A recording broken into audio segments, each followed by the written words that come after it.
అందరికీ నమస్కారం. Good morning. Welcome to our channel. Hope everyone are doing good. ముందుగా ఒక చిన్న రిక్వెస్ట్, ఎవరైనా సబ్స్క్రైబ్ చేయకపోతే please subscribe to our channel and also మీరు బెల్ సింబల్ పైన ప్రెస్ చేయండి, మీకు నోటిఫికేషన్స్ వస్తాయి. అలాగే మీకు నచ్చితే లైక్ చేయండి.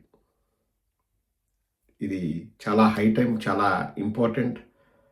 మీ సపోర్ట్ మన పార్టీకి, మనందరికీ కూడా చాలా ముఖ్యం.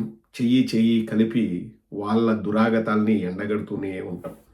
So coming to the point, Rayachoti MLA, రాష్ట్ర మంత్రి రాంప్రసాద్ రెడ్డి గారు తెలుగుదేశం దీన పరిస్థితిని వివరిస్తున్నాడు. కుడితిలో పడ్డ ఎలకలాగా తయారైంది తెలుగుదేశం వాళ్ళ పరిస్థితి. నేను ఇప్పటికీ దాదాపు 25 వీడియోలు అడిగాను. ఎందుకు స్క్వేర్ ఫీట్కి 14,000 రూపాయలు ఖర్చు చేస్తున్నారు?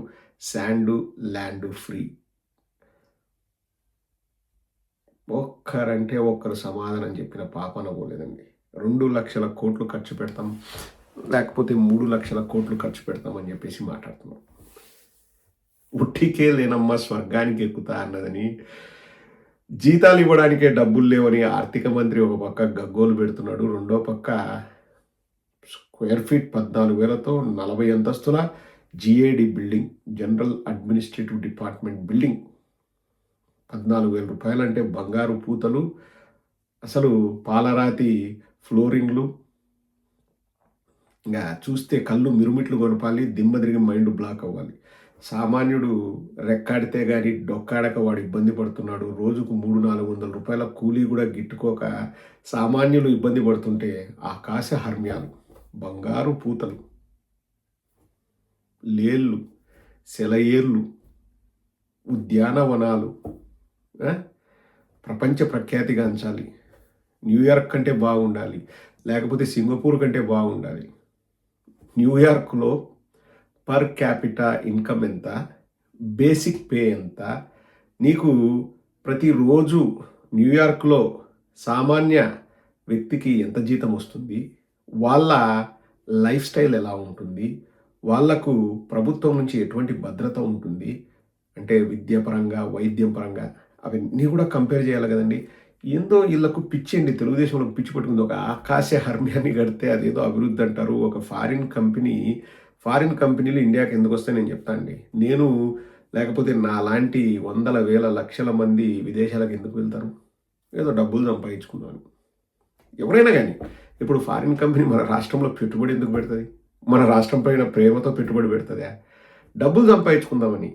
ఇప్పుడు పైనుండే వాళ్ళంతా ఆ కంపెనీ వాళ్ళే ఉంటారు. ఏది నిర్ణయాలు తీసుకునేది, లేకపోతే ఆఫీసర్లు, మేనేజర్లు.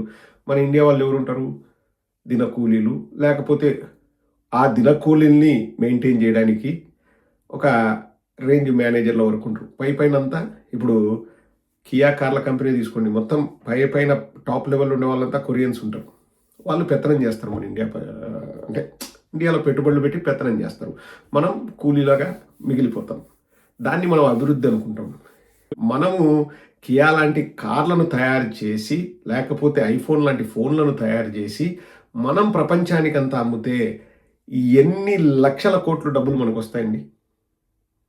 నేను కనిపెట్టా అంటాడు. ఒక్క ప్రోడక్ట్ ఆంధ్రప్రదేశ్ నుంచి వరల్డ్ వైడ్ ఫేమస్ అయిన ఒక్క ప్రోడక్ట్ చెప్పండి. ఎందుకు ఫేమస్ కాదు?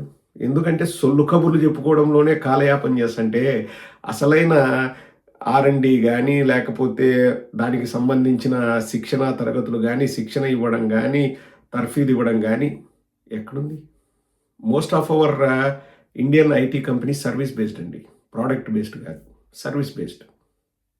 ప్రోడక్ట్స్ అన్నీ అమెరికాలో తయారవుతాయి, అంటే మ్యాక్సిమం US లేకపోతే విదేశాల్లో తయారవుతాయి. మనం వాటిని నేర్చుకుంటాం, మనం సర్వీస్ ప్రొవైడ్ చేస్తున్నాం. నాట్ ప్రోడక్ట్ బేస్డ్, అవర్స్ ఈ సర్వీస్ బేస్డ్. ప్రోడక్ట్ అమ్మే వాళ్ళకు విపరీతంగా డబ్బులు వస్తాయి, వాళ్ళు గవర్నమెంట్ ట్యాక్స్ కడతారు. ఇప్పుడు మన వాళ్ళ దగ్గర తెలివితేటలు లేవంటే భయంకరమైన తెలివితేటలు ఉన్నాయి. కానీ ఎవరు వాళ్ళ తెలివితేటలను ఉపయోగించుకుంటేది ఎవరు? ప్రభుత్వాలు. వాళ్ళు తెలివి ఎక్కువ ఉందంటే వైమో వద్దు, ఎందుకంటే మిమ్మల్ని ఉపయోగించుకుంటే మా డొల్లతనం బయటపడుతుంది కదా. ఎందుకంటే ప్రభుత్వాన్ని రన్ చేసేది ఎవరు? రియల్ ఎస్టేట్ దందాలు చేసేవాళ్ళు, దొంగగా డబ్బులు సంపాదించిన వాళ్ళు, లేకపోతే మర్డర్లు లేకపోతే ఇతరత్ర చేసి బెదిరింపులు, ల్యాండ్ గ్రాబింగ్లు ఇట్లాంటి చేసేవాళ్ళు మ్యాక్సిమం మంత్రులుగా అధికారంలో ఉంటారు. ఒక సూపర్ ఇంటెలిజెంట్ పర్సన్ వచ్చేసి నేను ఇలా కాదు అలా చేస్తాను, ఇలా మనం దీనికి స్పెండ్ చేద్దామంటే పోయా స్వామి, నీకు నేనే డబ్బు ఖర్చు పెట్టేది, నేను తినాలనా లేదా ఫస్ట్. ఇది మన దేశంలో ఉన్న దౌర్భాగ్యం. ఇది ఈ ప్రభుత్వం ఆ ప్రభుత్వం కాదండి, ఇది జరుగుతుంది. అదే బాధ నాకు స్కూల్లో జూనియర్ సోదరుడు రాంప్రసాద్ రెడ్డి హృదయంగా చెప్తాడు, మనసుకు హత్తుకునేలాగా ఆకర్షించే విధంగా చెప్తాడు. ఒకసారి వినండి. 42 వార్డులకు 42 మంది అభ్యర్థులు నిలబడాలంటే 42 మంది కూడా లేరు. అవకాశం కావాలంటే కూడా ఆశావాహులు ఉండాలి. చూడండి, బూత్ లిస్ట్ నేను ఇచ్చినది కాదు, పార్టీ ఆఫీస్ నుంచి పంపించారు. 89 బూతుల్లో చెత్తగా మైనస్ వచ్చింది. మనకు 89 బూతుల్లో చెత్తగా మైనస్ వచ్చింది. కొన్ని గ్రామాల్లో అయితే 4 బూతులు ఉంటే 4 బూతులు కూడా మైనస్ పోయినాయి. కొన్ని పార్టీల వల్ల పెట్టుకోవడం వల్ల, సమీకరణం వల్ల కొన్ని ఊర్లలో పోయినాయి. ఏడుండే సమీకరణలు ఉన్నాయి, ఏడుండే కులాలు ఉన్నాయి, ఈడుండే మతాలు అవి ఉన్నాయి. వీళ్ళకు కొన్ని ప్రేమలు ఉన్నాయి, ఇంకా సావలేదు. ఆ ప్రేమలు సాగు కూడా అది గుర్తు పెట్టుకొని మనం ఎలక్షన్ చేస్తే గెలుస్తాం ఈసారి. ఇంకా రాష్ట్రంలో ఇంతకంటే మెజార్టీ ఎప్పుడు రాదు, ఏ పార్టీకి రాదు. అలాంటి మెజార్టీ వచ్చిన సీటే ఈసారి మనం ఎంతటితో గెలిచినాం ఆ లెక్కేసుకోండి. అలాంటప్పుడు మనం ఆసామాషిగా తీసేయకూడదు. దయచేసి చెప్తారా, అది ఎవరన్నా నేనుంటాను, ఇంకోరు ఉంటాను అభ్యర్థి ఏం కాదు. మనం ఓ పార్టీని నమ్ముకొని ఈసారి గెలిచినాం. మన కార్యకర్తల్లో కొద్దిగా చిత్తశుద్ధి పెంచండి. రేపు రాబోయే కష్టాలు కూడా ఒకసారి ఊహించుకోండి. కార్యకర్తల్లో చిత్తశుద్ధి పెంచండి, రాబోయే కష్టాలు ఊహించండి. మనకు రాష్ట్రంలోనే ఎప్పుడు రాని మెజార్టీ మన పార్టీకి వచ్చినా మనం బొటాబోటీ మెజార్టీతో ఇక్కడ రాయచోట్ల గెలిచినాం. అది మన పరిస్థితి. వేరే పార్టీలతో పొత్తు పెట్టుకోవడం అవన్నీ కూడా కలిసి వచ్చింది. ఇప్పుడు ఏవో ఎలక్షన్లకి 42 మంది అభ్యర్థులు కావాలంటే 42 మంది అభ్యర్థులు కూడా లేరంట, ఆశావహులే లేరు. ఇట్టయితే ఎట్టా, చిత్తశుద్ధి పెంచుకోండి అని చెప్పేసి తెలుగుదేశానికి సంబంధించిన మంత్రి రాంప్రసాద్ రెడ్డి చెప్తున్నాడు. రాంప్రసాద్ రెడ్డి కరెక్ట్గా అని చెప్పాడండి. అంటే ఏది నా జూనియర్ అండి, నేను వెనకేసుకు రావట్లేదు కానీ వాస్తవాల్లో చెప్పినాడు. వాస్తవాల్లో బతుకుదాం అన్నాడు, అది మంచి మాట. 42 మంది అధికార పార్టీ తరపున అభ్యర్థులు కరువు అయినారంటే ఆ పార్టీ పరిస్థితి గ్రౌండ్ లెవెల్లో ఏ విధంగా ఉందో అర్థం చేసుకోవచ్చండి. ఇక్కడ నేను వైఎస్ఆర్ కాంగ్రెస్ పార్టీ సపోర్టర్ని కాబట్టి తెలుగుదేశాన్ని తిట్టడం కాదు కానివ్వండి, ఇంతకుముందు చంద్రబాబు నాయుడు చేసిన పరిపాలన కంటే ఇప్పుడు 10 రెట్లు దరిద్రంగా ఉందండి ఈ పరిపాలన. నేనన్నం కాదు, తెలుగుదేశం వాళ్ళు అంటారు, స్వయంగా మంత్రి అంటున్నారు. అసలు చిత్తశుద్ధి లేదు, ఆశావహులే లేరంట. ఆశావహులు ఉంటారు. ఏదైనా జరుగుతుంటే ప్రజలకు ఏదైనా మంచి చేయాలనే ఉద్దేశంతో వాళ్ళు బయటకు వస్తారు. ఏం జరుగుతుంది? ఏమి జరగడం లేదు. తినేవాడు పందికొక్కులాగా తింటున్నాడండి. తెలుగుదేశంలో విపరీతంగా తింటున్నారు. ఇంకా నారా లోకేష్ గురించి ఎంత తక్కువ మాట్లాడితే అంత మంచిదండి. పగలు, ప్రతీకారాలు, కక్షలు, కార్పణ్యాలు, లేకపోతే అర్థమవుతుందా రాజాండం, సందు దొరికితే క్రికెట్ మ్యాచ్లు చూడడానికి చెక్కేయడం ప్రైవేటు విమానాల్లో, ఆడ డ్యాన్సులు వేయడము, ఇంకా పిఆర్ టీములు. ఇప్పుడు ఈ పిఆర్ టీములు అనేటివి భలే వచ్చినాయండి. ఆ పిఆర్ టీములను పట్టుకొని ఇంకా విపరీతంగా కొట్టించుకోవడం. డబ్బులు ఇచ్చి ఎటుంటుందంటే, ఇప్పుడు డబ్బులు ఇచ్చి పొగడండ్రా అంటే నా కాళ్ళను నేను మొక్కుకునేట్టు ఉంటుందండి. వేరేవాడు నిజంగా నువ్వు పని చేసి నీ పనితూరు చూసి పొగిడితే అది ఒక అందం సందం. కానీ నాకు అందుకనే ఎవరైనా వచ్చేసి అన్న అది చేద్దాం ఇది చేద్దాం అంటే ఆర్టిఫిషియల్గా ఉంటుందండి, చాలా ఆర్టిఫిషియల్గా ఉంటుంది. ఇప్పుడు అఫ్కోర్స్ అది అవసరమేమో, అది లేకపోతే జనాలకు వార్తెట్టబోతుంది, మనం పబ్లిసిటీ చేసుకోవాలా, మనం విపరీతంగా పిఆర్ స్టంట్స్ ఉండాలంటే నాకు అది టూ మచ్ అనిపిస్తుంది. ఎందుకంటే నా కాలు నేను మొక్కినట్టు ఉంటుంది. రాత్రి పడుకునేటప్పుడు మనము అంటే సంతృప్తిగా మనం చేసిన పని అది ఎంతమందికి రీచ్ అయిందన్నది తర్వాత సంగతి. ఆనెస్ట్గా చేసినాం, మనం చెప్పే దాంట్లో నిజాయితీ ఉంది, మనం ఏం చేసినా నిజాయితీ ఉంది అంటే అదొక తృప్తి. కానీ పిఆర్ టీములు పెట్టుకొని జాకీలు పెట్టి ఎలివేషన్లు చేయించుకొని ఇంకా నువ్వే గ్రేటు అని ఏమీ లేని నారా లోకేష్ని ఎలివేషన్ చేయించుకోవడం తప్పితే అంటే పిల్లాటలు అయిపోయినాయండి నారా లోకేష్కి. కక్షలు తీర్చుకోవడం, కార్పణ్యాలు తీర్చుకోవడం, మా అమ్మని అన్నారు అని చెప్పేసి ఎవడు ఏ దరిద్రుడు కూడా అండి మా అమ్మని తిట్టారంటే తిట్టారని అట్లా తిట్టొద్దని చెప్పడమో, ఏదో ఒకటి అవతల వాళ్ళకి చెప్పడమో ఏదో అయిపోతుంది. కానీ ఒక 500 నుంచి 1000 సార్లు మా అమ్మని తిట్టినారు, అది కూడా ఏంది పబ్లిసిటీ కోసం. మా అమ్మని తిట్టారు సింపతి కోసం. ఇన్నిసార్లు చెప్పినోని నేను చరిత్రలో చూసినానండి. నారా లోకేష్కి అది సాధ్యం. ఇప్పుడు జూనియర్ ఎన్టీఆర్ వాళ్ళ అమ్మను భయంకరంగా తిట్టాడు. అనంతపురం ఈ తల్లి ఎవరికైనా తల్లే కదండి. దాని గురించి అస్సలు నోరు తెరచడు, మాట్లాడు. కోనేటి ఆదిమూలం ఒక అమ్మాయిని హోటల్ గదికి తీసుకెళ్ళి ఆ హోటల్ ఏ హోటలు ఏ రూమ్ నెంబర్లో పాడు చేశాడన్నది కూడా ఆమె వీడియో రిలీజ్ చేసి చూపించింది. చర్యలు ఉండవు. అరవ శ్రీధర్ బాధితురాలు మొత్తుకునే చర్యలు ఉండవు.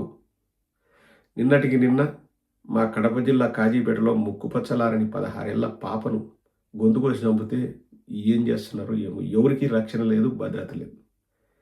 ఇట్లా పిట్టల్లా రాలిపోతున్నారు, లేకపోతే అవమానాలు పడుతున్నారు. కానీ నారా లోకేష్కి మా అమ్మనంటే మాత్రమే, అది కూడా ఎక్కడా అసెంబ్లీలో అన్నట్టు ఎక్కడ రికార్డు లేదు. ఇంకా లేని దాన్ని అన్నారు. ఇప్పుడు నేను ఒక వీడియో చేస్తే కింద దరిద్రంగా అమ్మనాభూతులు తిడుతూ కామెంట్లు పెడతారండి. నారా లోకేష్ నేర్పించింది. నారా లోకేష్ డబ్బులు ఇచ్చి టీములను రన్ చేయించి మన ఛానల్ మీద లేకపోతే ఇంకొక విధంగా మన ఛానల్ మూసేయాలా అనే విధంగా వాళ్ళు ప్లాన్లు చేసి వాళ్ళు చేస్తున్నారు. నేను దానికి ఎప్పుడు కూడా నేను కేర్ కూడా చేయను. ఎందుకు నారా లోకేష్ ఇటు చేస్తామని కూడా అది వాళ్ళ బుద్ధి. నాకుగా నేను ఏ రోజు కూడా తెలుగుదేశం వాడైనా జనసేన వాడైనా వాడు నాశనం అవ్వాలా, వాడు ఇబ్బంది పడాలా, వాడిని స్టేషన్లో పెట్టాలని నేను ఏ రోజు అనుకోలేదు. ఎందుకంటే మనం అంతా అన్నదమ్ములం. విమర్శలు చేస్తాం, రాజకీయంగా ఎదుర్కొనే దమ్ముంటే ఎదుర్కో నారా లోకేష్. ఇటువంటి చీప్ పనులు చేయకు. ఇంకా నారా లోకేష్ అట్లా చేస్తంటే ఇంక ఏంది తెలుగుదేశానికి. ఇప్పుడు మా ఊర్లో నేను రైతు బిడ్డనండి. మా పెదనాయన కానీ మా నాయన కానీ ఒకటి చెప్పేవాళ్ళు, ఎద్దులతో సేద్యం చేసేవాళ్ళు. రేపు పగ్గాలు అన్నవి పట్టుకోవడం ఎంతో ముఖ్యం. నీకు పగ్గాలు పట్టుకునేది రాకపోతే నువ్వు సేద్యం చేయలేవు. నువ్వు పగ్గాలు ఎట్లా పట్టుకుంటే నీ ఎద్దులు అట్లా సేద్యం చేస్తాయి. పగ్గాలు లూజ్ వదిలేరనుకోండి, సేద్యం ఇట్లా వెళ్తుంది, చక్కగా ఉండదు. పగ్గాలు పట్టుకొని కంట్రోల్గా నువ్వు ఎద్దుల్ని కోఆర్డినేట్ చేసి చేస్తే సేద్యం బాగా వెళ్తుంది. నారా లోకేష్కు పగ్గాలు పట్టుకోవడమే రాదు, ఇంకా సేద్యం ఎప్పుడు చేయాలా? అందుకనే రాష్ట్రం ఇట్ట తయారైంది, వంకర టింకరగా. ఏది చూసుకునే స్కామే, ఏది చూసుకునే దరిద్రమే. ప్రాణాలకు రక్షణ లేదు. లిక్కర్ స్కాములు, ఇసుక స్కాములు, అమరావతి స్కాములు, విమాన స్కాములు, హెలికాప్టర్ స్కాములు, ఏది తీసుకున్నా కానీ ప్రజల డబ్బు అన్యాక్రాంతం అవుతుంది. ప్రజలకు ఒరిగింది ఏమీ లేదు. ఆడబిడ్డ నిధి ఇచ్చినాడా, నిరుద్యోగ భృతి ఇచ్చినాడా, రైతు భరోసా ఇచ్చినాడా, 3 సిలిండర్లు ఇచ్చినాడా? ఏమి ఇచ్చినారండి? సూపర్ 6 ఇచ్చేసిన అంటాడు. పూర్ టు రిచ్ అనే పథకం ఇచ్చినాడా? ఇంతకుముందు ఏదో P4 అన్నాడు, పబ్లిక్ ప్రైవేట్ పీపుల్స్ పార్ట్నర్షిప్ ఏదో అని. అంటే ఎవడో డబ్బున్నోడు వచ్చేసి పేదవాళ్ళను దత్తత తీసుకుంటారంట, వాళ్ళను పూర్ టు రిచ్ చేస్తారంట. ఎన్ని కుటుంబాలు రిచ్ అయ్యాయి ఇంతవరకు? శ్వేతపత్రం రిలీజ్ చేయగలరా? అడిగిన వాళ్ళపైన కేసులు పెడతారు. ఎదుర్కొనే దమ్ము లేనప్పుడు ఇంకా అధికారాన్ని, పవర్ని అడ్డం పెట్టుకొని చేయాల్సింది. రాంప్రసాద్ రెడ్డికి తెలిసినంత కూడా నారా లోకేష్కి తెలియకపోవడం దురదృష్టకరం. అది